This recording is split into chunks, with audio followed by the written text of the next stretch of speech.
ان منافقین کی تھی جو خوب دل کھول کر کفر پر جمے ہوئے ہیں، کبھی ایمان کا دھیان بھی دل میں نہیں آتا۔ آگے منافقین کے اس گروہ کی مثال ہے جو فی الواقع تردد میں تھے، کبھی کبھی اسلام کی حقانیت دیکھ کر اس کی طرف مائل ہونے لگتے، پھر جب اغراض نفسانی کا غلبہ ہوتا تو یہ میلان بدل جاتا تھا۔ یا ان منافقوں کی ایسی مثال ہے جیسے آسمان کی طرف سے بارش ہو، اس میں اندھیری بھی ہو اور رعد برق بھی ہو، جو لوگ اس بارش میں چل رہے ہیں وہ ٹھونسے لیتے ہیں اپنی انگلیاں کانوں میں کڑک کے سبب اندیشہ موت سے، اور اللہ تعالیٰ احاطے میں لیے ہوئے کافروں کو برق کی یہ حالت ہے کہ معلوم ہوتا ہے کہ ابھی ان کی بینائی اس نے لے لی، جہاں ذرا ان کو بجلی کی چمک ہوئی تو اس کی روشنی میں چلنا شروع کر دیا، اور جب ان پر تاریکی ہوئی پھر کھڑے رہ گئے۔ اور اگر اللہ تعالیٰ ارادہ کرتے تو ان کے کان اور آنکھ سب سلب کر لیتے۔ بلا شبہ اللہ تعالیٰ ہر چیز پر قادر ہے۔ تو جس طرح یہ لوگ کبھی طوفان بعد و بارہ میں کبھی چلنے سے رہ جاتے ہیں، کبھی موقع پا کر آگے چلنے لگتے ہیں، یہی حال ان متردد منافقین کا ہے۔ معارف و مسائل، ربط آیات، جیسا کہ پہلے بیان ہو چکا ہے کہ سورہ بقرہ کے شروع میں قرآن کریم کا شک و شبے سے بالاتر ہونا بیان کرنے کے بعد 20 آیتوں میں اس کے ماننے والوں اور نہ ماننے والوں کے حالات کا ذکر کیا گیا ہے۔ اول 5 آیتوں میں ماننے والوں کا تذکرہ متقین کے عنوان سے ہے، پھر 2 آیتوں میں ایسے نہ ماننے والوں کا ذکر ہے جو کھلے طور پر قرآن کا معاندانہ انکار کرتے تھے۔ ان 13 آیتوں میں ایسے منکرین و کفار کا ذکر ہے جو ظاہر میں اپنے آپ کو مومن مسلمان کہتے تھے مگر حقیقت میں مومن نہ تھے۔ ان لوگوں کا نام قرآن میں منافقین رکھا گیا ہے۔ مذکورہ بالا آیات میں پہلی 2 آیتوں میں منافقین کے متعلق فرمایا کہ لوگوں میں بعض ایسے بھی ہیں جو کہتے ہیں کہ ہم ایمان لائے اللہ پر، حالانکہ وہ بالکل ایمان والے نہیں، بلکہ وہ چال بازی کرتے ہیں اللہ سے اور ان لوگوں سے جو ایمان لا چکے ہیں، اور واقع میں کسی کے ساتھ بھی چال بازی نہیں کرتے بجز اپنی ذات کے، اور وہ اس کا شعور نہیں رکھتے۔ اس میں ان کے دعوی ایمان کو غلط اور جھوٹ قرار دیا گیا، اور یہ کہ ان کا یہ دعویٰ محض فریب ہے۔ یہ ظاہر ہے کہ اللہ تعالیٰ کو کوئی فریب نہیں دے سکتا، اور غالباً یہ لوگ بھی ایسا نہ سمجھتے ہوں گے کہ ہم اللہ تعالیٰ کو دھوکہ دے سکتے ہیں، مگر رسول اللہ صلی اللہ علیہ وسلم اور مسلمانوں کے ساتھ ان کی چال بازی کو ایک حیثیت سے اللہ تعالیٰ کے ساتھ چال بازی قرار دے کر فرمایا گیا کہ یہ لوگ اللہ تعالیٰ کے ساتھ چال بازی کرتے ہیں۔ اسی لیے اس کا یہ نتیجہ یہ بتلایا گیا کہ یہ بے وقوف اپنے سوا اور کسی کے ساتھ چال بازی نہیں کر رہے ہیں، کیونکہ اللہ جل شانہ تو ہر دھوکہ و فریب سے بالاتر ہی ہیں۔ ان کے رسول اور مومنین بھی وحی الہی کی وجہ سے ہر دھوکے فریب سے محفوظ ہو جاتے ہیں، کوئی نقصان ان کو نہیں پہنچتا۔ البتہ ان کے دھوکے فریب کا وبال دنیا و آخرت میں خود انہی پر پڑتا ہے۔ 30 آیت میں فرمایا کہ ان کے دلوں میں بڑا مرض ہے، سو اور بھی بڑھا دیا اللہ نے ان کے مرض کو۔ مرض اور بیماری اس کیفیت کو کہتے ہیں جس سے انسان اپنے اعتدال مناسب سے نکل جائے اور اس کے افعال میں خلل پیدا ہو جائے، جس کا آخری نتیجہ ہلاکت اور موت ہوتا ہے۔ قرآن و حدیث کی اصطلاح میں ان نفسانی کیفیات کو بھی مرض کہا جاتا ہے جو نفس انسانی کے کمال میں خلل انداز ہوں، اور جن کی وجہ سے انسان اپنے انسانی اعمال سے محروم ہوتا چلا جائے، جس کا آخری نتیجہ روحانی موت و ہلاکت ہے۔ حضرت جنید بغدادی رحمۃ اللہ علیہ نے فرمایا کہ دلوں کے امراض خواہشات نفسانی کے اتباع سے پیدا ہوتے ہیں، جیسے بدن انسان کے امراض اخلاق انسان کی بے اعتدالی سے پیدا ہوتے ہیں۔ اس آیت میں ان کے دلوں میں مخفی کفر کو مرض فرمایا گیا ہے جو روحانی اور جسمانی دونوں اعتبار سے بڑا مرض ہے۔ روحانی مرض ہونا تو ظاہر ہے کہ اول تو اپنے پیدا کرنے والے پالنے والے کی ناشکری اور اس کے احکام سے سرکشی، جس کا نام کفر ہے، یہ خود روح انسانی کے لیے سب سے بڑا مرض اور شرافت انسانی کے لیے بدترین داغ ہے۔ دوسرے دنیا کی ذلیل اغراض کی خاطر اس کو چھپاتے رہنا اور اپنے دل کی بات کو ظاہر کرنے کی جرأت بھی نہ ہونا، یہ دوسری نناعت ہے جو روح کا بہت بڑا مرض ہے۔ اور نفاق کا جسمانی مرض ہونا اس بنا پر ہے کہ منافق کے دل میں ہمیشہ یہ دغدغہ رہتا ہے کہ کہیں میرا اصلی حال نہ کھل جائے. شب و روز اس کی فکر میں رہنا خود ایک جسمانی مرض ہے. اس کے علاوہ اس مرض کا لازمی نتیجہ حسد ہے کہ مسلمانوں کی ترقی کو دیکھ کر منافق کو جلن ہوگی، مگر وہ مسکین اپنے دل کی سوزش کا اظہار بھی نہیں کر سکتا. یہ اسباب ان کے جسمانی مرض بھی بن جاتے ہیں. اور یہ جو فرمایا کہ اللہ تعالیٰ نے ان کا مرض اور بھی بڑھا دیا، اس کا مطلب یہی ہے کہ یہ لوگ اسلام اور مسلمانوں کی ترقی سے جلتے ہیں اور اللہ تعالیٰ کو یہ ترقی دینا ہے اور ہر وقت اس کے مشاہدات ہوتے رہتے ہیں، اس لیے ان کا یہ مرض بڑھتا ہی رہتا ہے. چوتھی اور پانچویں آیتوں میں منافقین کا یہ مغالطہ مذکور ہے کہ فساد کو اصلاح سمجھتے اور اپنے آپ کو مصلح کہتے تھے. قرآن کریم نے واضح کیا کہ فساد و اصلاح زبانی دعووں پر دائر نہیں ہوتے، ورنہ کوئی چور ڈاکو بھی اپنے آپ کو مفسد کہنے کو تیار نہیں، بلکہ مدارکار اس کام پر ہے جو کیا جا رہا ہے. وہ فساد ہے تو کرنے والے کو مفسد ہی کہا جائے گا، خواہ اس کی نیت فساد کی نہ ہو. چھٹی آیت میں منافقین کے سامنے صحیح ایمان کا ایک معیار رکھا گیا کہ آمنو کما آمن الناس، یعنی ایمان لاؤ جیسے ایمان لائے اور لوگ. اس میں لفظ ناس سے مراد بے اتفاق مفسرین صحابہ کرام رضوان اللہ علیہم اجمعین ہیں. اس لفظ میں ناس سے مراد بے اتفاق مفسرین صحابہ کرام رضوان اللہ علیہم اجمعین ہیں، کیونکہ وہی حضرات ہیں جو نزول قرآن کے وقت ایمان لائے تھے کہ اللہ تعالیٰ کے نزدیک صرف وہی ایمان معتبر ہے جو صحابہ کرام رضوان اللہ علیہم اجمعین کے ایمان کی طرح ہو. جن چیزوں میں جس کیفیت کے ساتھ ان کا ایمان ہے اسی طرح کا ایمان دوسروں کا ہوگا تو ایمان کہا جائے گا، ورنہ نہیں. اس سے معلوم ہوا کہ صحابہ کرام رضوان اللہ علیہم اجمعین کا ایمان ایک کسوٹی ہے جس پر باقی ساری امت کے ایمان کو پرکھا جائے گا. جو اس کسوٹی پر صحیح نہ ہو اس کو شرعاً ایمان اور ایسا کرنے والے کو مومن نہ کہا جائے گا. اس کے خلاف کوئی عقیدہ اور عمل خواہ ظاہر میں کتنا ہی اچھا نظر آئے اور کتنی ہی نیک نیتی سے کیا جائے، اللہ کے نزدیک ایمان معتبر نہیں. ان لوگوں نے صحابہ کرام رضوان اللہ علیہم اجمعین کو صفحاء یعنی بے وقوف کہا، اور یہی ہر زمانے کے گمراہوں کا طریقہ رہا ہے کہ جو ان کو صحیح راہ بتلائے اس کو بے وقوف جاہل قرار دیتے ہیں. مگر قرآن کریم نے بتلا دیا کہ در حقیقت وہ خود ہی بے وقوف ہیں کہ ایسی کھلی نشانیوں پر ایمان نہیں رکھتے. ساتویں آیت میں منافقین کے نفاق اور دو رخی پالیسی کا اس طرح ذکر کیا گیا ہے کہ یہ لوگ جب مسلمانوں سے ملتے تو کہتے تھے کہ ہم مومن مسلمان ہو گئے، اور جب اپنی قوم کے کافر لوگوں سے ملتے تو کہتے تھے کہ ہم تو تمہارے ہی ساتھ ہیں اور تمہاری قوم کے فرد ہیں، اور مسلمانوں کے ساتھ تو محض تمسخر و استہزاء کے لیے یعنی ان کو بے وقوف بنانے کے لیے ملتے ہیں. آٹھویں آیت میں ان کی اس احمقانہ گفتگو کا جواب ہے کہ یہ بے شعور سمجھتے ہیں کہ ہم مسلمانوں سے استہزاء کرتے ہیں اور ان کو بے وقوف بنا رہے ہیں، حالانکہ در حقیقت خود بے وقوف بن رہے ہیں. اور اللہ تعالی نے اپنے حلم و کرم سے ان کو ڈھیل دے کر خود انہی کے استہزاء کا سامان کر دیا ہے کہ ظاہر میں کسی عذاب کے نہ آنے سے وہ اور غفلت میں پڑ گئے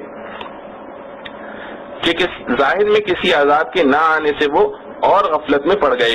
اور اپنی سرکشی میں بڑھتے چلے گئے، یہاں تک کہ ان کا جرم اور سنگین ہو گیا، پھر دفعتاً پکڑ لیے گئے. اللہ تعالی کی طرف سے یہ عمل چونکہ ان کے استہزاء کے جواب میں تھا، اس لیے اس عمل کو بھی استہزاء سے تعبیر کیا گیا. نویں آیت میں منافقین کے حال کا ذکر ہے کہ انہوں نے اسلام کو بھی قریب سے دیکھا، اس کا ذائقہ بھی چکھا اور کفر میں تو پہلے سے مبتلا ہی تھے. پھر کفر و اسلام دونوں کو دیکھنے سمجھنے کے بعد انہوں نے اپنی ذلیل دنیاوی اغراض کی خاطر اسلام کے بدلے کفر ہی کو ترجیح دی. ان کے اس عمل کو قرآن کریم نے تجارت بیوپار کا نام دے کر یہ بتلایا کہ ان لوگوں کو بیوپار کا بھی سلیقہ نہ آیا کہ بہترین قیمتی چیز یعنی ایمان دے کر رد کر دی اور تکلیف دہ چیز یعنی کفر خرید لیا. آخری 4 آیتوں میں منافقین کے حال کی 2 مثالیں دے کر اس کا قابل نفرت ہونا بیان فرمایا گیا. 2 مثالیں اس بنا پر دی گئیں کہ منافقین میں 2 طرح کے آدمی تھے، ایک وہ جو اپنے کفر میں بالکل پختہ تھے ایمان کا اظہار صرف دنیاوی مصلحت کی وجہ سے کرتے تھے، ایمان و اسلام سے ان کو کوئی واسطہ نہ تھا، اور دوسرے کچھ لوگ ایسے بھی تھے جو اسلام کی حقانیت سے متاثر ہو کر کبھی کبھی سچے مسلمان ہونے کا ارادہ بھی کر لیتے تھے، مگر پھر دنیاوی اغراض سامنے آ کر ان کو اس ارادے سے روک دیتی تھی۔ اسی طرح وہ ایک تذبذب اور تردد کے حال میں رہتے۔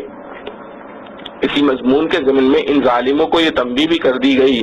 کہ وہ سب کے سب اللہ تعالیٰ کے احاطہ قدرت سے باہر نہیں، ہر وقت ہر حال میں ہلاک بھی کر سکتے ہیں اور بینائی اور شنوائی کی طاقتیں بھی سلب کر سکتے ہیں۔ یہ 13 آیتیں منافقین کے حال و مثال پر مشتمل ہیں، ان میں بہت سے احکام و مسائل اور اہم ہدایات بھی ہیں۔ نمبر 1، کیا کفر و نفاق عہد نبوی صلی اللہ علیہ وسلم کے ساتھ مخصوص تھا یا اب بھی موجود ہے؟ اس معاملے میں صحیح یہ ہے کہ منافق کے نفاق کو پہچاننا اور اس کو منافق قرار دینا 2 طریقوں سے ہوتا تھا۔ ایک یہ کہ اللہ تعالیٰ جل جلالہ وعم نوالہ نے اپنے رسول صلی اللہ علیہ وسلم کو بذریعہ وحی بتلا دیا کہ فلاں شخص دل سے مسلمان نہیں، منافق ہے۔ دوسرے یہ کہ اس کے کسی قول و فعل سے کسی عقیدہ اسلام کے خلاف کوئی بات یا اسلام کی مخالفت کا کوئی عمل ظاہر اور ثابت ہو جائے۔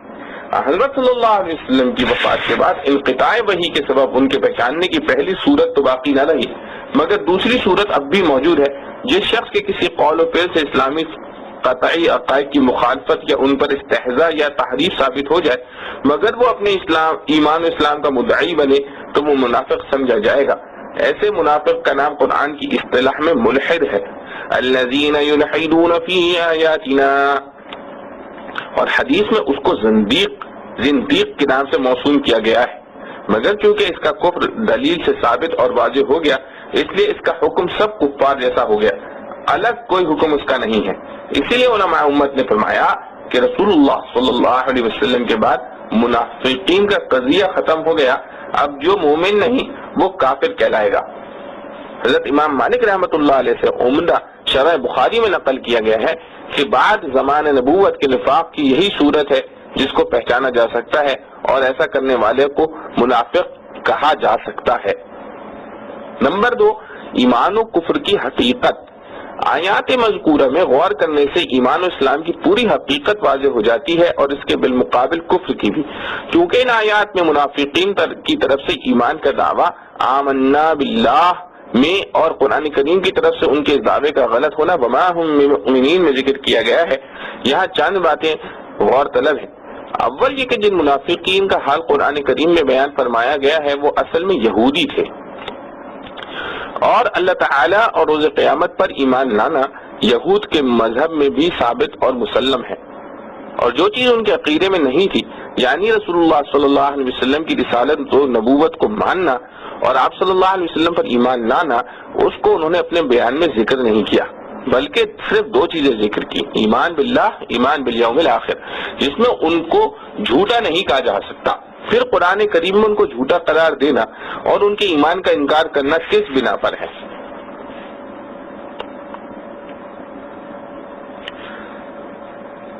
بات یہ ہے کہ کسی نہ کسی طرح اپنی منمانی صورتوں میں خدا تعالی یا آخرت کا اقرار کر لینا ایمان نہیں۔ یوں تو مشرکین بھی کسی نہ کسی انداز سے اللہ سبحانہ و تعالی کو مانتے ہیں اور سب سے بڑا قادر مطلق مانتے ہیں،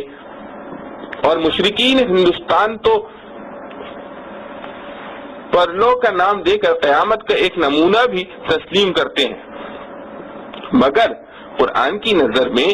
یہ ایمان نہیں بلکہ صرف وہ ایمان معتبر ہے جو اس کی بتلائی ہوئی تمام صفات کے ساتھ ہو، اور آخرت پر ایمان وہ معتبر ہے جو قرآن کریم اور رسول کریم صلی اللہ علیہ وسلم کے بتلائے ہوئے حالات و اوصاف کے ساتھ ہو۔ ظاہر ہے کہ یہود اس معنی کے اعتبار سے نہ اللہ پر ایمان رکھتے ہیں نہ آخرت پر، کیونکہ ایک طرف تو وہ حضرت عزیر علیہ السلام کو خدا کا بیٹا قرار دیتے ہیں، اور آخرت کے معاملے میں بھی یہ غلط اعتقاد رکھتے ہیں کہ انبیاء کی اولاد بھی کچھ کرتی رہے، وہ بہرحال اللہ تعالی کی محبوب ہے، کہ انبیاء کی اولاد کچھ بھی کرتی رہے وہ بہرحال اللہ تعالی کی محبوب ہے، ان سے آخرت میں کوئی باعث پرس نہ ہوگی، اور کچھ عذاب ہوا تو بہت معمولی ہوگا۔ اس لیے اس قرآنی اصطلاح کے اعتبار سے ان کا یہ کہنا کہ ہم اللہ اور روز قیامت پر ایمان لائے ہیں غلط اور جھوٹ ہوا۔ نمبر 3، کفر و ایمان کا ضابطہ۔ قرآن کریم کی اصطلاح میں ایمان وہ ہے جس کا ذکر اوپر سورہ بقرہ کی 13ویں آیت میں آ چکا ہے، وَإِذَا قِيلَ لَهُمْ آمِنُوا كَمَا آمَنَ النَّاسُ، جس سے معلوم ہوا کہ ایمان کا دعویٰ صحیح یا غلط جانچنے کا معیار صحابہ کرام رضوان اللہ علیہ مجمعین کا ایمان ہے، جو اس کے مطابق نہیں وہ اللہ تعالیٰ اور رسول اللہ صلی اللہ علیہ وسلم کے نزدیک ایمان نہیں۔ اگر کوئی شخص قرآنی عقیدے کا مفہوم قرآنی تصریح یا رسول اللہ صلی اللہ علیہ وسلم کی تشریح کے خلاف قرار دے کر یہ کہے کہ میں تو اس عقیدے کو مانتا ہوں، تو یہ ماننا شرعاً معتبر نہیں، جیسا کہ آج کل قادیانی گروہ کہتا ہے کہ ہم بھی عقیدہ ختم نبوت کو مانتے ہیں، مگر اس عقیدے میں رسول کریم صلی اللہ تعالی علیہ وسلم کی تصریحات اور صحابہ کرام رضوان اللہ تعالی علیہ مجمعین کی ایمان سے بالکل مختلف تحریف کرتے ہیں۔ مرزا غلام احمد کی نبوت کے لیے جگہ نکالتے ہیں۔ قرآن کریم کی اس تصریح کے مطابق وہ اسی کے مستحق ہیں کہ ان کو ما ہم بمؤمنین کہا جائے، یعنی وہ ہرگز مومن نہیں۔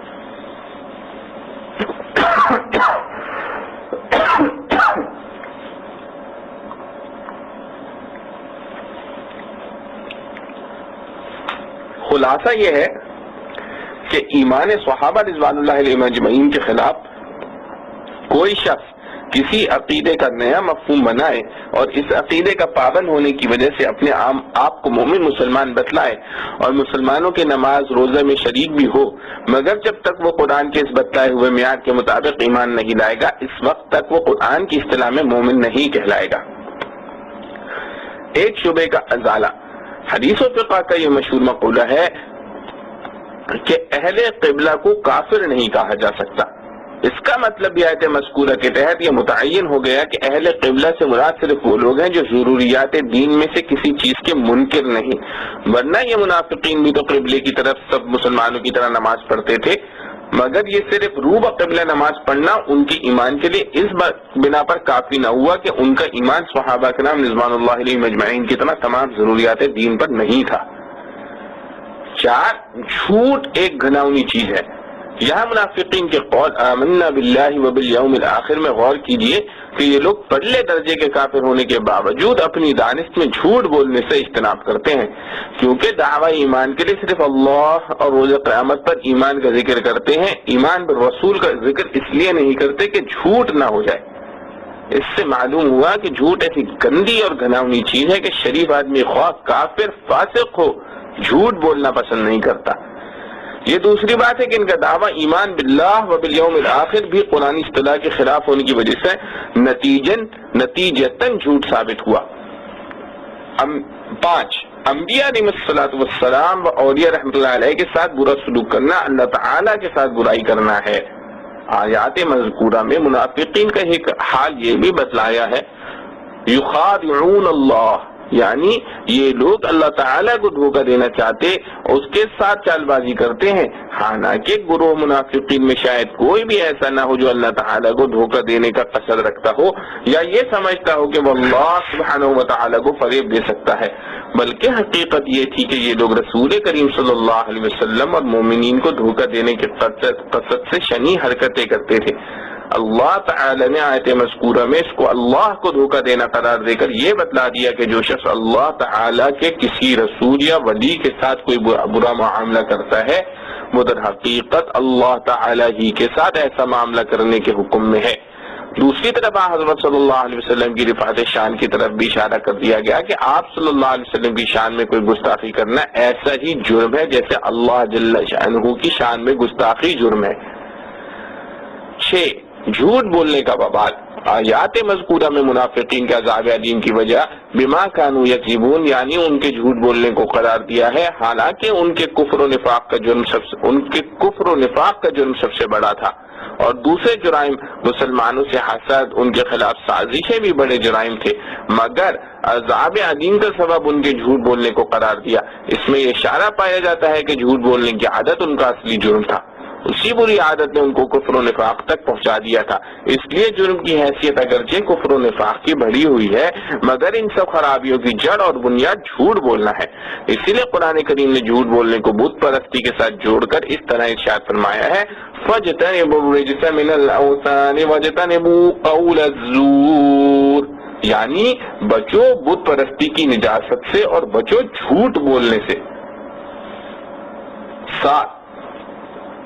اصلاح و فساد کی تعریف اور مصلح و مفسد کی پہچان۔ آیات مذکورہ میں گزر چکا ہے کہ جب کوئی ان منافقین سے یہ کہتا کہ اپنے نفاق کے ذریعے زمین میں فساد نہ پھیلاؤ تو وہ بڑے زور اور تاکید سے کہتے تھے انما نحن مصلحون۔ اس میں لفظ انما جو حصر اور انحصار کے لیے بولا جاتا ہے، اس کی وجہ سے معنی اس جملے کے یہ ہے کہ ہم تو مصلح ہی ہیں، یعنی ہمارے کسی عمل کا فساد سے کوئی واسطہ نہیں۔ مگر قرآن کریم نے ان کے جواب میں فرمایا الا انہم هم المفسدون ولکن لا یشعرون، یعنی یاد رکھو کہ یہی لوگ مفسد ہی ہیں مگر ان کو اس کا شعور نہیں۔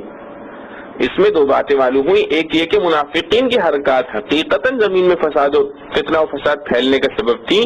دوسری بات یہ کہ منافقین فتنہ و فساد پھیلانے کی نیت اور قصد سے یہ کام نہ کرتے تھے، بلکہ ان کو معلوم بھی نہیں تھا کہ اس کا نتیجہ فتنہ و فساد ہے، جیسا کہ قرآن کی تصریح وَلَٰكِن لَّا يَشْعُرُونَ سے معلوم ہوتا ہے۔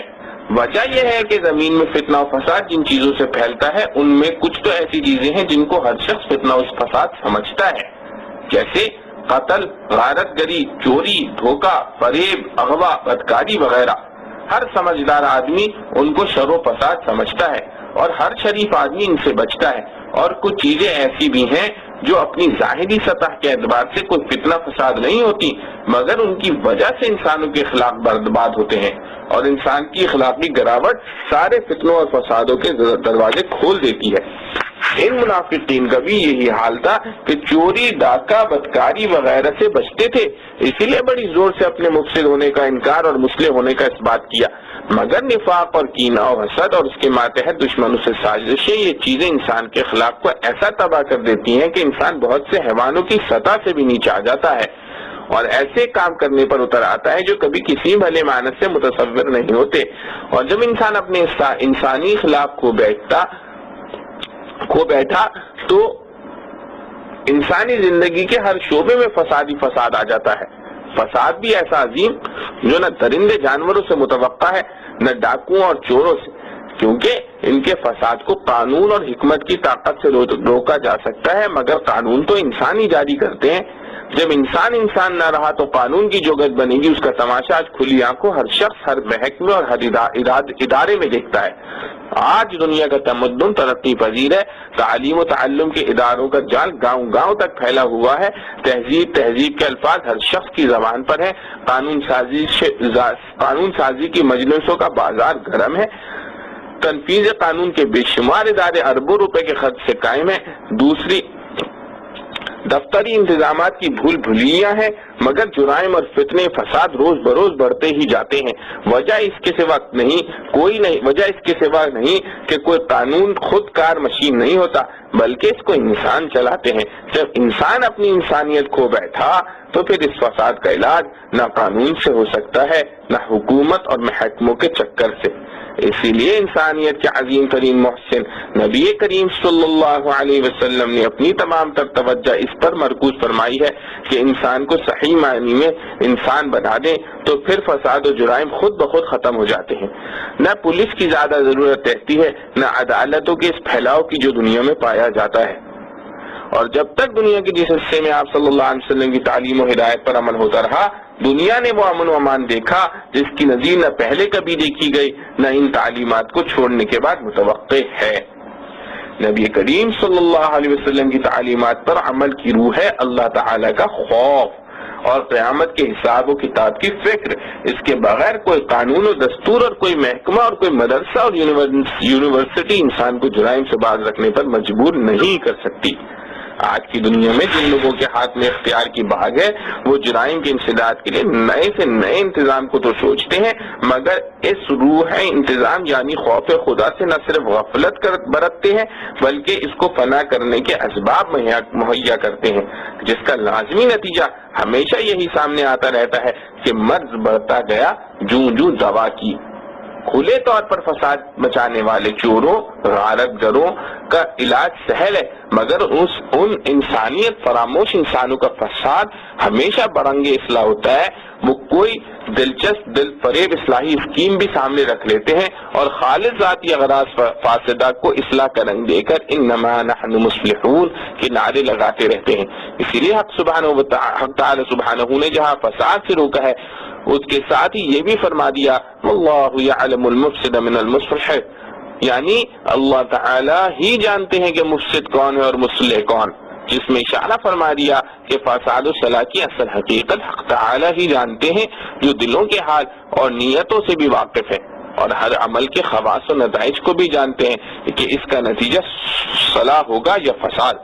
اس لیے اصلاح کے لیے صرف نیت اصلاح کافی نہیں بلکہ عمل کا رخ بھی شریعت کے مطابق ہونا ضروری ہے۔ بعض اوقات کوئی عمل پوری نیک نیتی اور اصلاح کے قصد سے کیا جاتا ہے مگر اس کا اثر فساد و فتنہ ہوتا ہے۔ وآخر دعوانا ان الحمد للہ رب العالمین۔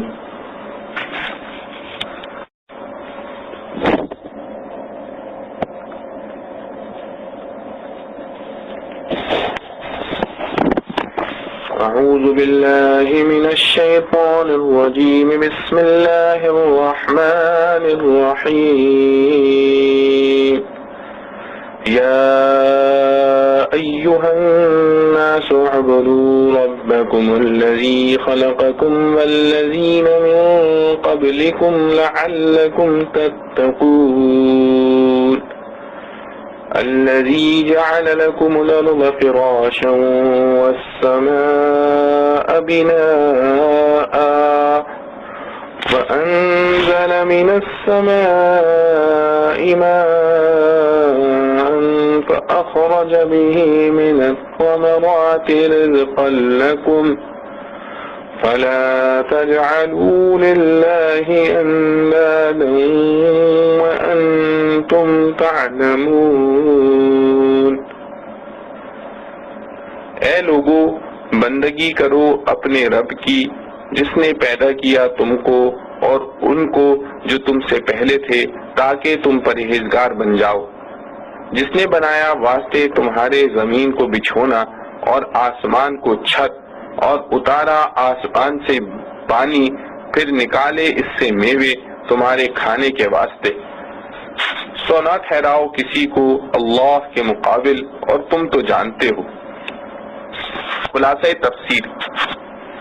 اے لوگو عبادت اختیار کرو اپنے پروردگار کی جس نے تم کو پیدا کیا اور ان لوگوں کو بھی جو تم سے پہلے گزر چکے ہیں، عجب نہیں کہ تم دوزخ سے بچ جاؤ۔ شاہی محاورے میں عجب نہیں کا لفظ وعدے کے موقع پر بولا جاتا ہے۔ وہ ذات پاک ایسی ہے جس نے بنایا تمہارے لیے زمین کو اور فرش، وہ ذات پاک ایسی ہے جس نے بنایا تمہارے لیے زمین کو فرش اور آسمان کو چھت اور برسایا آسمان سے پانی، پھر پردہ عدم سے نکالا بذریعہ اس پانی کے پھلوں سے غذا کو تم لوگوں کے واسطے۔ اب تو مت ٹھہراؤ اللہ پاک کے مقابل اور تم تو جانتے بوجھتے ہو، یعنی یہ جانتے ہو کہ یہ تمام تصرفات خدا تعالی کے سوا کوئی کرنے والا نہیں، پھر خدا کے مقابلے میں دوسری چیزوں کو معبود بنانا کیسے درست ہو سکتا ہے؟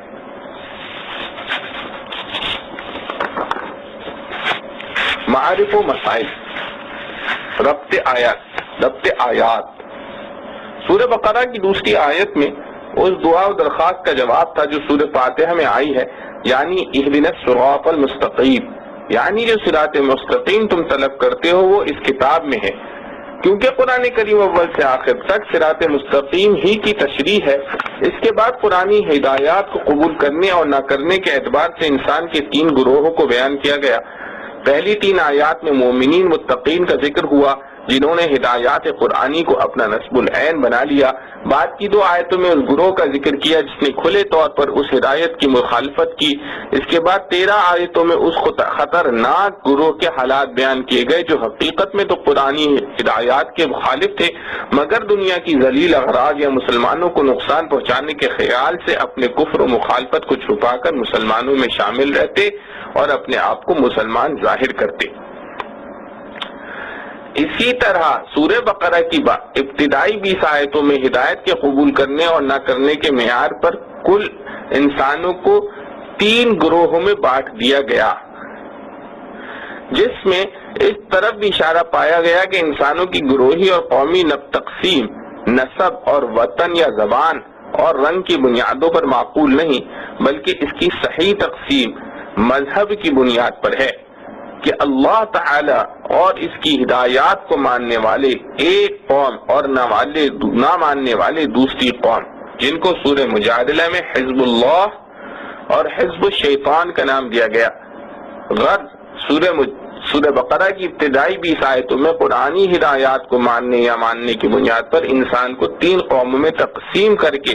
ہر ایک کا کچھ حال بیان فرمایا گیا۔ اس کے بعد مذکورہ 21ویں اور 22ویں آیتوں میں 3 گروہوں کو خطاب کر کے وہ دعوت پیش کی گئی جس کے لیے قرآن نازل ہوا،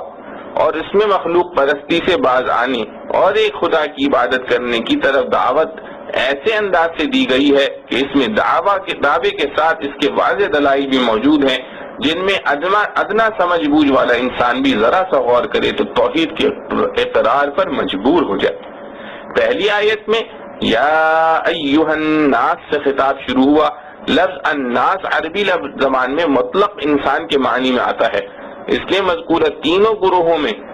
گروہ اس میں داخل ہیں، جن کو مخاطب کر کے ارشاد فرمایا اعبدوا ربکم۔ عبادت کے معنی ہے اپنی پوری طاقت مکمل فرما برداری میں صرف کرنا اور خوف و عظمت کے پیش نظر نافرمانی سے دور رہنا۔ اور لفظ رب کے معنی پروردگار کے ہیں، جس کی پوری تشریح پہلے گزر چکی ہے۔ ترجمہ یہ ہوا کہ عبادت کرو اپنے رب کی۔ یہاں پر لفظ رب کی جگہ لفظ اللہ یا اسماء حسنہ میں سے کوئی اور نام بھی لایا جا سکتا تھا، مگر ان میں سے اس جگہ لفظ رب کا انتخاب کرنے میں یہ حکمت ہے کہ اس مختصر سے جملے میں دعوے کے ساتھ دلیل بھی آ گئی، کیونکہ عبادت کی مستحق صرف وہ ذات ہو سکتی ہے جو انسان کی پرورش کی کفیل ہو، جو اس کو ایک قطرے سے تدریجی تربیت کے ساتھ ایک بھلا چنگا سمیع و بصیر عقل و ادراک والا ماہر انسان بنا دے اور اس کی بقا و ارتقاء کے وسائل مہیا کرے۔ اور یہ ظاہر ہے کہ انسان کتنا ہی جاہل ہو اور اپنی بصیرت کو برباد کر چکا ہو، جب بھی ذرا غور کرے گا تو اس کا یقین کرنے میں اسے ہرگز تعمل نہیں ہوگا کہ یہ شان ربوبیت بجز حق تعالی کے اور کسی میں نہیں، اور انسان پر یہ مربیانہ انعامات نہ کسی پتھر کے تراشے ہوئے بت نے کیے ہیں اور نہ کسی اور مخلوق نے، اور وہ کیسے کرتے جبکہ وہ سب خود اپنے وجود اور بقا میں اسی ذات واحد کے محتاج ہیں۔ ایک محتاج دوسرے محتاج کی کیا حاجت روائی کر سکتا ہے، اور اگر ظاہری طور پر کرے بھی تو وہ بھی در حقیقت اسی ذات کی تربیت ہوگی جس کی طرف یہ دونوں محتاج ہیں۔ خلاصہ یہ ہے کہ اس جگہ لفظ رب لا کر یہ واضح کر دیا گیا کہ جس ذات کی عبادت کی طرف دعوت دی گئی ہے اس کے سوا کوئی دوسری ہستی عبادت کی مستحق ہو ہی نہیں سکتی۔ اس جملے میں انسانوں کے تینوں گروہوں کو خطاب ہے اور ہر مخاطب کے لیے اس جملے کا معنی و مطلب جدا ہے۔ مثلا جب کہا گیا کہ اپنے رب کی عبادت کرو تو کفار کے لیے اس مخاطب کے معنی یہ ہوئے کہ مخلوق پرستی چھوڑ کر توحید اختیار کرو،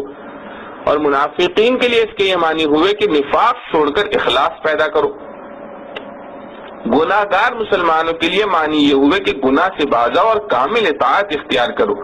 اور متقی مسلمانوں کے لیے اس کے جملے کے یہ معنی ہوئے کہ اپنی طاعت و عبادت پر ہمیشہ قائم رہو اور اس میں ترقی کی کوشش کرو۔ اس کے بعد رب کی چند صفات خاصہ کا ذکر کر کے اس مضمون کی مزید توضیح فرما دی گئی۔ ارشاد ہوتا ہے الذی خلقکم والذین من قبلکم، یعنی تمہارا پروردگار وہ ہے جس نے تمہیں پیدا کیا اور ان قوموں کو بھی جو تم سے پہلے گزر چکی ہیں۔ اس میں رب کی وہ صفت بتلائی گئی ہے جو اللہ جل شانہ کے سوا کسی مخلوق میں پائے جانے کا کسی کو وہم و گمان بھی نہیں ہو سکتا، کہ نیست سے ہست اور نابود سے بود کرنا، پھر بطن مادر کی تاریکیوں اور گندگیوں میں ایسا حسین و جمیل پاک و صاف انسان بنا دینا کہ فرشتے بھی اس کی پاکی پر رشک کریں، یہ سوائے اس ذات حق کے کس کا کام ہو سکتا ہے جو کسی کا محتاج نہیں اور سب اس کے محتاج ہیں۔ اس آیت میں خلقکم کے ساتھ الذین من قبلکم کا اضافہ کر کے ایک تو یہ بتلا دیا کہ تم اور تمہارے آباء و اجداد یعنی تمام بنی نوع انسان کا خالق وہی پروردگار ہے، دوسرے صرف من قبلکم کا ذکر فرمایا، من بعدکم یعنی بعد میں تم پیدا ہونے والے لوگوں کا ذکر نہیں کیا۔ اس میں اس کی طرف بھی اشارہ ہو گیا کہ امت محمدی علی صاحب الصلاۃ والسلام کے بعد کوئی دوسری امت یا دوسری ملت نہیں ہوگی، کیونکہ خاتم النبیین صلی اللہ علیہ وسلم کے بعد نہ کوئی نبی مبعوث ہوگا نہ اس کی کوئی جدید امت ہوگی۔ اس کے بعد اسی آیت کا آخری جملہ ہے لعلکم تتقون، یعنی دنیا میں گمراہی اور آخرت میں عذاب سے نجات پانے کی امید تمہارے لیے صرف اسی صورت میں ہو سکتی ہے کہ توحید کو اختیار کرو اور شرک سے باز آؤ۔ کائنات زمین و آسمان میں قدرت حق کے مظاہر۔ پھر دوسری آیت میں رب کی تعریف، رب کی دوسری صفات کا بیان اس طرح فرمایا گیا ہے الذی جعل لکم الارض فراشا والسماء بناء وانزل من السماء ماء فاخرج به من الثمرات رزقا لکم، یعنی رب وہ ذات ہے جس نے بنایا تمہارے لیے زمین کو فرش اور آسمان کو چھت اور برسایا آسمان سے پانی، پھر اس پانی کے ذریعے پردہ عدم سے نکالی پھلوں کی غذا تمہارے لیے۔ پہلی نعمت، اس سے پہلی آیت میں ان انعامات کا ذکر تھا جو انسان کی ذات سے متعلق ہیں، اور اس میں ان انعامات کا ذکر ہے جو انسان کے گرد و پیش کی چیزوں سے متعلق ہے، یعنی پہلی آیت میں انفسی اور دوسری میں آفاقی نعمتوں کا ذکر فرما کر تمام اقسام نعمت کا احاطہ فرمایا گیا۔ ان آفاقی نعمتوں میں سے زمین کی پیدائش کا ذکر ہے کہ اس کو انسان کے لیے فرش بنا دیا، نہ پانی کی طرح نرم ہے جس پر قرار نہ ہو سکے اور نہ لوہے پتھر کی طرح سخت ہے کہ ہم اسے اپنی ضروریات کے مطابق آسانی سے استعمال نہ کر سکے، بلکہ نرمی اور سختی کے درمیان ایسا بنا دیا جو عام انسانی ضروریات زندگی میں کام دے سکے۔ فراش کے لفظ سے یہ لازم نہیں آتا کہ زمین گول نہ ہو، کیونکہ زمین کا یہ عظیم الشان کرہ گول ہونے کے باوجود دیکھنے میں ایک سطح نظر آتا ہے، اور قرآن کا عام طرز یہی ہے کہ ہر چیز کی وہ کیفیت بیان کرتا ہے جس کو ہر دیکھنے والا عالم، جاہل، شہری، دیہاتی سمجھ سکے۔ دوسری نعمت یہ ہے کہ آسمان کو ایک مزین اور نظر فریب چھت بنا دیا۔ تیسری نعمت یہ ہے کہ آسمان سے پانی برسایا۔ پانی آسمان سے برسانے کے لیے ضروری نہیں کہ بادل کا واسطہ درمیان میں نہ ہو، بلکہ محاورات میں ہر اوپر سے آنے والی چیز کو آسمان سے آنا بولتے ہیں۔ خود قرآن کریم نے متعدد مقامات میں بادلوں سے پانی برسانے کا ذکر فرمایا ہے، مثلا ارشاد ہے انتم انزلتموه من المزن ام نحن المنزلون، کیا بارش کا پانی سفید بادلوں سے تم نے اتارا ہے یا ہم اس کے اتارنے والے ہیں۔ دوسری جگہ ارشاد ہے وَأَنزَلْنَا مِنَ الْمُعْصِرَاتِ مَاءً ثَجَّاجًا، ہم نے اتارا پانی بھرے ہوئے بادلوں سے پانی کا ریلا۔ چوتھی نعمت اس پانی کے ذریعے پھل پیدا کرنا اور پھلوں سے انسان کی غذا پیدا کرنا ہے۔ پروردگار عالم کی چار مذکورہ صفات میں سے پہلی تین باتیں تو ایسی ہیں کہ ان میں انسان کی سعی و عمل تو کیا خود اس کے وجود کو بھی دخل نہیں۔ بیچارے انسان کا نام و نشان بھی نہ تھا جب زمین اور آسمان پیدا ہو چکے تھے اور بادل اور بارش اپنا کام کر رہے تھے۔ ان کے متعلق تو کسی بے وقوف جاہل کو بھی یہ شبہ نہیں ہو سکتا کہ یہ کام سوائے حق جل شانہ کے کسی انسان یا بت یا کسی اور مخلوق نے کیے ہوں گے۔ ہاں، زمین سے پھل اور پھلوں سے انسانی غذا نکالنے میں کسی سادہ لو اور سطحی نظر رکھنے والے کو یہ شبہ ہو سکتا تھا کہ یہ انسانی سعی و عمل اور اس کی دانش مندانہ تدبیروں کا نتیجہ ہے کہ وہ زمین کو نرم کرنے اور کمانے میں، پھر بیج ڈالنے اور جمانے میں، پھر اس کی تربیت اور حفاظت میں اپنی محنت خرچ کرتا ہے۔ لیکن قرآن کریم نے دوسری آیات میں اس کو بھی صاف کر دیا کہ انسان کی سعی اور محنت کو درخت اگانے یا پھل نکالنے میں قطعاً کوئی دخل نہیں، بلکہ اس کی ساری تدبیروں اور محنتوں کا حاصل رکاوٹوں کو دور کرنے سے زیادہ کچھ نہیں۔ یعنی انسان کا کام صرف اتنا ہی ہے کہ پیدا ہونے والے درخت کی راہ سے رکاوٹیں دور کرے اور بس۔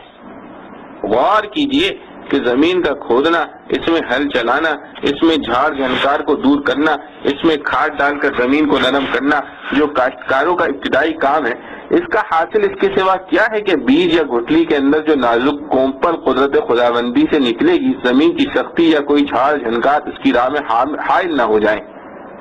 بیچ میں سے کوپل نکالنے اور اس میں پھول پتیاں پیدا کرنے میں اس بیچارے کاشتکار کی محنت کا کیا دخل ہے؟ اسی طرح کاشتکار کا دوسرا کام زمین میں بیج ڈالنا، پھر اس کی حفاظت کرنا، پھر جو کوپل نکلے اس کی سردی، گرمی اور جانوروں سے حفاظت کرنا ہے۔ اس کا حاصل اس کے سوا کیا ہے کہ قدرت خداوندی سے پیدا ہونے والے کوپلوں کو ضائع ہونے سے بچایا جائے۔ ان سب کاموں کو کسی درخت کے نکلنے یا پھلنے پھولنے میں بجز رفع موانع کے اور کیا دخل ہے؟ ہاں، پانی سے جمنے والے بیج کی، اس سے نکلنے والے درخت کی غذا تیار ہوتی ہے اور اسی سے وہ پھلتا پھولتا ہے، لیکن پانی کاشتکار کا پیدا کیا ہوا نہیں۔ اس میں بھی کاشتکار کا کام صرف اتنا ہے کہ قدرت کے پیدا کیے ہوئے پانی کو قدرت ہی کے پیدا کیے ہوئے درخت تک ایک مناسب وقت میں اور مناسب مقدار میں پہنچا دے۔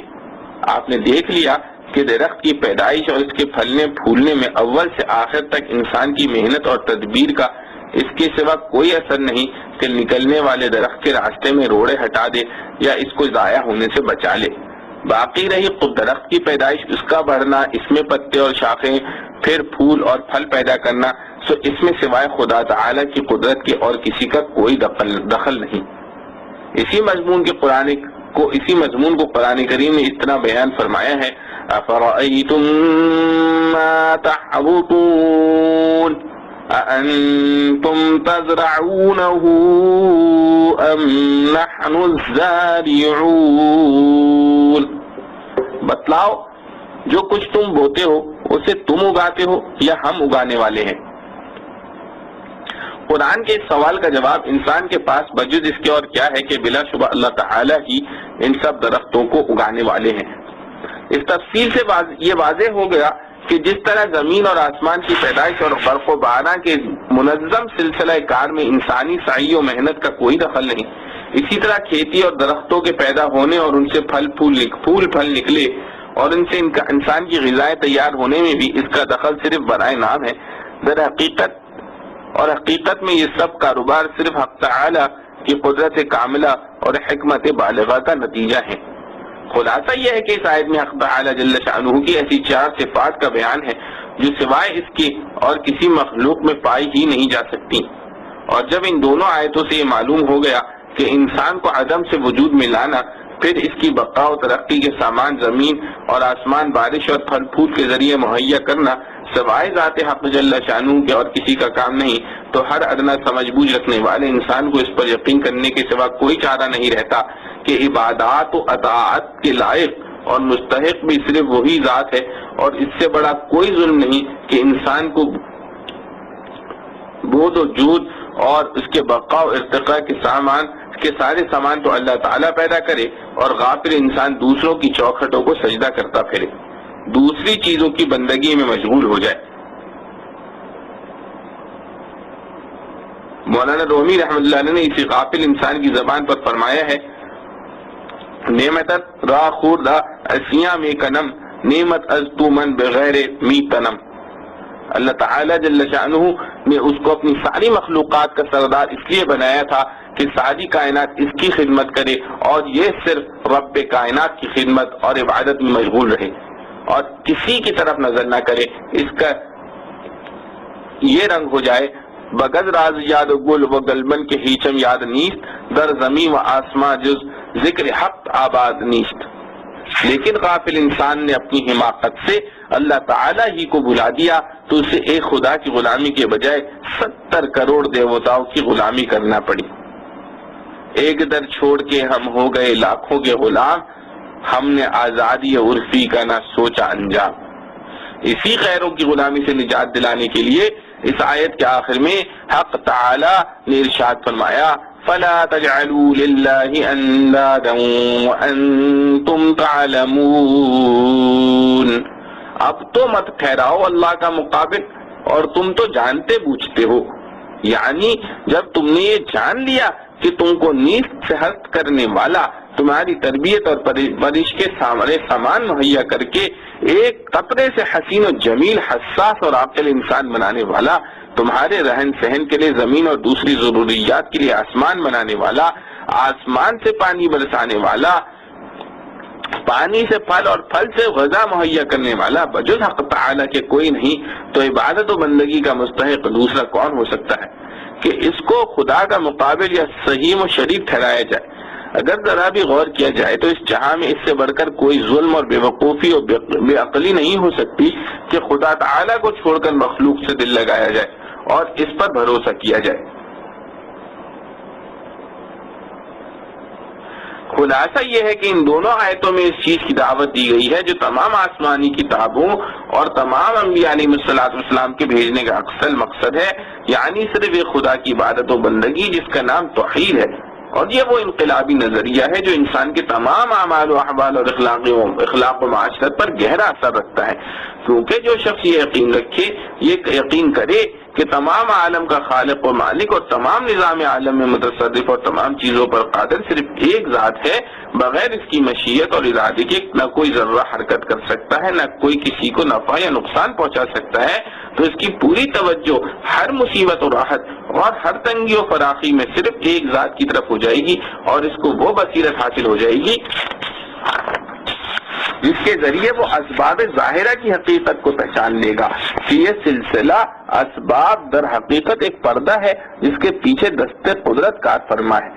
برق اور بھاپ کے پوجنے والے دانیان یورپ اگر اس حقیقت کو سمجھ لیں تو انہیں معلوم ہو جائے کہ برق اور بھاپ سے آگے بھی کوئی حقیقت ہے، اور حقیقی پادر اور طاقت نہ برق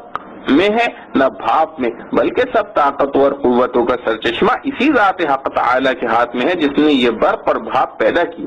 اس کو سمجھنے کے لیے بصیرت چاہیے، اور جس نے اس حقیقت کو نہیں سمجھا وہ دنیا میں کتنا ہی دانش مند و فلاسفر کہلاتا ہو، مگر اس کی مثال اس دیہاتی بے وقوف کسی ہے جو کسی ریلوے اسٹیشن پر پہنچا اور دیکھا کہ گارڈ کے ہاتھ میں 2 جھنڈیاں سرخ اور سبز ہیں، سب کے دکھلانے سے ریل چلنے لگتی ہے اور سرخ جھنڈی دکھلانے سے ریل تھم جاتی ہے۔ یہ دیکھ کر وہ ان جھنڈیوں ہی کو ڈنڈوت کرنے لگے اور سمجھے کہ جھنڈیاں ہی طاقت کی مالک ہیں۔ اتنی بڑی تیز رفتار پہاڑ کی طرح بوجھل گاڑی کو چلانا اور روکنا ان کا کام ہے۔ جس طرح دنیا اس دیہاتی پر ہنستی ہے کہ اس جاہل کو یہ خبر نہیں کہ جھنڈیاں محض علامت ہے اور کام در حقیقت ڈرائیور کا ہے کہ وہ ریل کو چلاتا ہے اور روکتا ہے، بلکہ اس کا بھی نہیں، مشین کے کل پرزوں کا ہے۔ اور جس نے ذرا نگاہ کو اور گہرا کر لیا تو اسے یہ نظر آ جاتا ہے کہ در حقیقت اس کا چلانا نہ ڈرائیور کا کام ہے، نہ انجن کے کل پرزوں کا، بلکہ اصل طاقت اس اسٹیم کی ہے جو انجن کے اندر پیدا ہو رہی ہے۔ اسی طرح ایک موحد انسان ان سب عقل مندوں پر ہنستا ہے کہ حقیقت کو تم نے بھی نہیں پایا، فکر و نظر کی منزل ابھی اور آگے ہے۔ ذرا نگاہ کو تیز کرو اور غور سے کام لو تو معلوم ہوگا کہ اسٹیم اور آگ و پانی بھی کچھ نہیں، طاقت و قوت صرف اسی ذات کی ہے جس نے آگ اور پانی پیدا کیے ہیں، اور اسی کے مشیت و امر کے ماتحت یہ سب چیزیں اپنی ڈیوٹی ادا کر رہی ہیں۔ کسی کا عمل اس کی نجات اور جنت کا یقینی سبب نہیں۔ لعلکم تتقون، اس لفظ میں لعل استعمال فرمایا ہے جو رجا یعنی امید کے معنی میں آتا ہے، اور ایسے مواقع پر بولا جاتا ہے جہاں کسی فعل کا وقوع یقینی نہ ہو۔ حکم ایمان و توحید کے نتیجے میں نجات اور جنت کا حصول وعدہ الہیہ کے مطابق یقینی ہے، مگر اس یقینی شے کو امید و رجا کے عنوان سے بیان کرنے میں حکمت یہ بتلانا ہے کہ انسان کا کوئی عمل اپنی ذات میں نجات و جنت کی قیمت نہیں بن سکتا، بلکہ فضل خداوندی اس کا اصل سبب ہے۔ ایمان و عمل کی توفیق ہونا اس فضل خداوندی کی علامت ہے، علت نہیں۔ عقیدہ توحید ہی دنیا میں امن و امان اور سکون و اطمینان کا ضامن ہے۔ عقیدہ توحید جو اسلام کا سب سے پہلا بنیادی عقیدہ ہے، یہ صرف ایک نظریہ نہیں بلکہ انسان کو صحیح معنی میں انسان بنانے کا واحد ذریعہ ہے، جو انسان کی تمام مشکلات کا حل اور ہر حالت میں اس کے لیے پناہ گاہ اور غم و فکر میں اس کا غم گسار ہے۔ کیونکہ عقیدہ توحید کا حاصل یہ ہے کہ عناصر کے کون و فساد اور ان کے سارے تغیرات صرف ایک ہستی کی مشیت کے تابع اور اس کی حکمت کے مظاہر ہیں۔ ہر تغیر ہے غیب کی آواز، ہر تجدد میں ہے ہزاروں راز۔ اور ظاہر ہے کہ جب یہ عقیدہ کسی کے قلب و دماغ پر چھا جائے اور اس کا حال بن جائے تو یہ دنیا ہی اس کے لیے جنت بن جائے گی۔ سارے جھگڑے فساد اور ہر فساد کی بنیادیں ہی منہدم ہو جائیں گی، کیونکہ اس کے سامنے یہ سبق ہوگا از خدا دا خلاف دشمن دوست کے دل ہر دو در تصرف اوست۔ اس عقیدے کا مالک ساری دنیا سے بے نیاز ہر خوف و خطر سے بالاتر زندگی گزارتا ہے۔ اس کا حال یہ ہوتا ہے موحد چبر پائے ریزی زرش چے فولاد ہندی نہیں برسرش امید ہر اسش نبا شت زکس ہمی است بنیاد توحید و بس۔ کلمہ لا الہ الا اللہ جو کلمہ توحید کہلاتا ہے، اس کا یہی مفہوم ہے، مگر یہ ظاہر ہے کہ توحید کا محض زبانی اقرار اس کے لیے کافی نہیں، بلکہ سچے دل سے اس کا یقین اور یقین کے ساتھ استحضار ضروری ہے، کیونکہ توحید خدا واحد یدن بود نہ واحد گفتن۔ کلمہ لا الہ الا اللہ کے پڑھنے والے تو آج دنیا میں کروڑوں ہیں، اور اتنے ہیں کہ کسی زمانے میں اتنے نہیں ہوئے، لیکن عام طور پر یہ صرف زبانی جمع خرچ ہے۔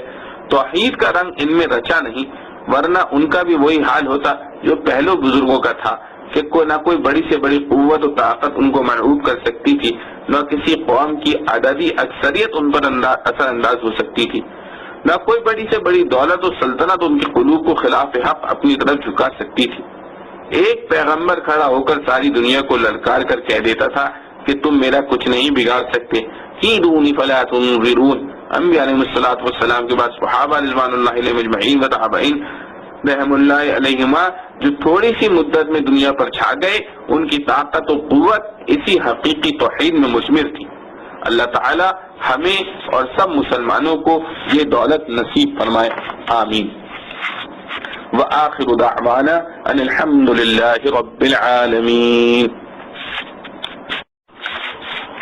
اعوذ باللہ من الشیطان الرجیم، بسم اللہ الرحمن الرحیم۔ وَإِن كُنتُمْ فِي رَيْبٍ مِّمَّا نَزَّلْنَا عَلَىٰ عَبْدِنَا فَأْتُوا بِسُورَةٍ مِّن مِّثْلِهِ وَادْعُوا شُهَدَاءَكُم مِّن دُونِ اللَّهِ إِن كُنتُمْ صَادِقِينَ فَإِن لَّمْ تَفْعَلُوا وَلَن تَفْعَلُوا فَاتَّقُوا النَّارَ الَّتِي وَقُودُهَا النَّاسُ وَالْحِجَارَةُ أُعِدَّتْ لِلْكَافِرِينَ۔ ترجمہ: اور اگر تم شک میں ہو اس کلام سے جو اتارا ہم نے اپنے بندے پر، تو لے آؤ ایک صورت اس جیسی اور بلاؤ اس کو جو تمہارا مددگار ہو اللہ کے سوا، اگر تم سچے ہو۔ پھر اگر ایسا نہ کر سکو اور ہرگز نہ کر سکو گے تو پھر بچو اس آگ سے جس کا ایندھن آدمی اور پتھر ہیں، تیار کی ہوئی ہے کافروں کے واسطے۔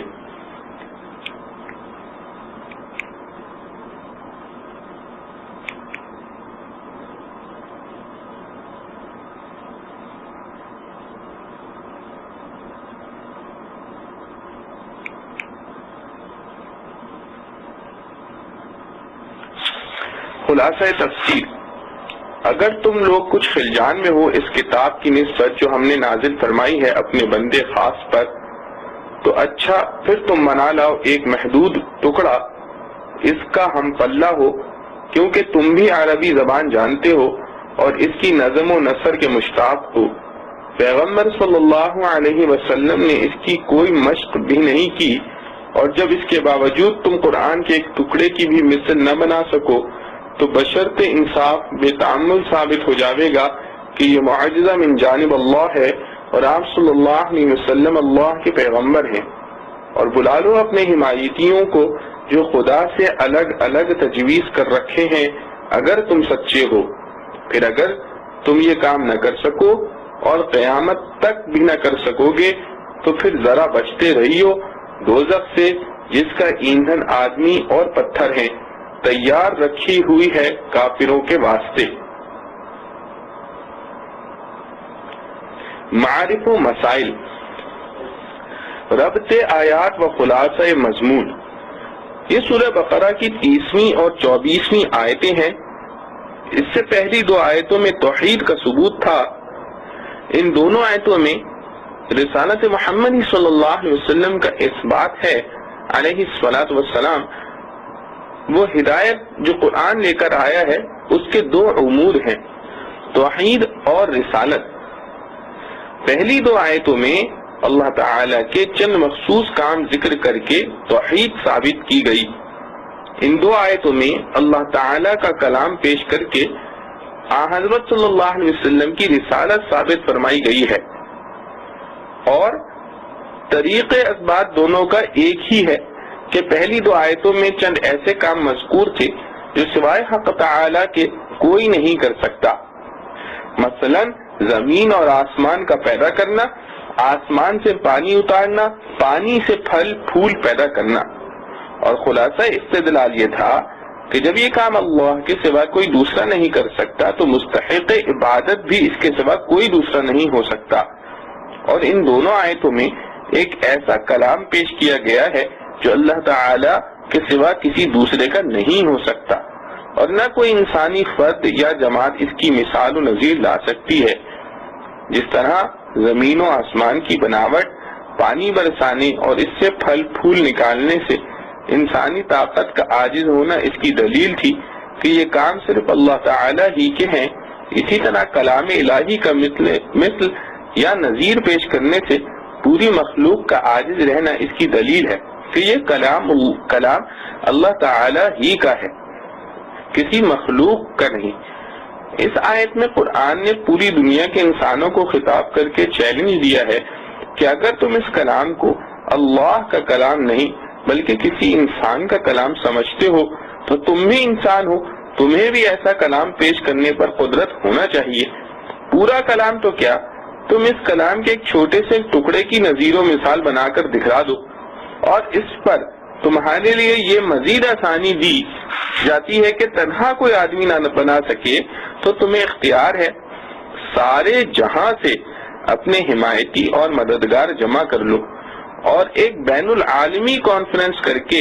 اس قرآن کی چھوٹی سی سورت کی مثال بنا لاؤ۔ پھر اسی پر بس نہیں کیا، دوسری آیت میں ان کو غیرت دلائی کہ تمہاری مجال نہیں کہ اس جیسی ایک سورت بنا سکو، پھر عذاب سے ڈرایا کہ تو جب تم اس کلام کی مثل بنانے سے اپنا عجز محسوس کرتے ہو، اور یہ صاف اس کی دلیل ہے کہ یہ انسان کا کلام نہیں بلکہ ایک ایسی ہستی کا کلام ہے جو تمام مخلوق سے مافوق اور بلند و بالا ہے، جس کی قدرت کاملہ سب پر حاوی ہے، تو پھر اس پر ایمان نہ لانا اپنے ہاتھوں جہنم میں اپنا ٹھکانہ کرنا ہے، اس سے بچو۔ حاصل یہ ہے کہ ان دونوں آیتوں میں قرآن کریم کو رسول کریم صلی اللہ علیہ وسلم کا اعلیٰ معجزہ بتلا کر آپ صلی اللہ علیہ وسلم کی رسالت اور سچائی کا ثبوت پیش کیا گیا ہے۔ رسول اللہ صلی اللہ علیہ وسلم کے معجزات تو ہزاروں ہیں اور بڑے بڑے حیرت انگیز ہیں، لیکن ان سب میں سے اس جگہ آپ صلی اللہ علیہ وسلم کے علمی معجزے یعنی قرآن کے ذکر پر اکتفا کر کے یہ بتلا دیا گیا کہ آپ صلی اللہ علیہ وسلم کا سب سے بڑا معجزہ قرآن ہے، اور اس معجزے کو انبیاء علیہ السلام کے عام معجزات میں بھی ایک خاص امتیاز یہ حاصل ہے کہ عام دستور یہ ہے کہ ہر نبی و رسول کے ساتھ اللہ تعالی اپنی قدرت کاملہ سے کچھ معجزات ظاہر فرماتے ہیں، مگر یہ معجزات ان رسولوں کے ہاتھوں ظاہر ہوتے ہیں انہی کے ساتھ ختم ہو جاتے ہیں، مگر قرآن کریم ایک ایسا معجزہ ہے جو قیامت تک باقی رہنے والا ہے۔ وَإِن كُنتُمْ فِي رَيْبٍ، لفظ ریب کا ترجمہ اردو میں شک کا کیا جاتا ہے، مگر امام راغب اصفہانی رحمت اللہ علیہ نے فرمایا کہ در حقیقت ریب ایسے تردد اور وہم کو کہا جاتا ہے جس کی بنیاد کوئی نہ ہو، ذرا غور و تأمل کرنے سے رفع ہو جائے۔ اسی لیے قرآن کریم میں اہل علم سے ریب کی نفی کی گئی ہے اگرچہ وہ مسلمان نہ ہوں، جیسے ارشاد ہے وَلَا يَرْتَابَ الَّذِينَ أُوتُوا الْكِتَابَ وَالْمُؤْمِنُونَ۔ یہی وجہ ہے کہ شروع سورہ بقرہ میں قرآن کریم کے متعلق فرمایا لا ریب فیہ، کہ اس میں کسی ریب کی گنجائش نہیں، اور اس آیت میں فرمایا وَإِن كُنتُمْ فِي رَيْبٍ، یعنی اگر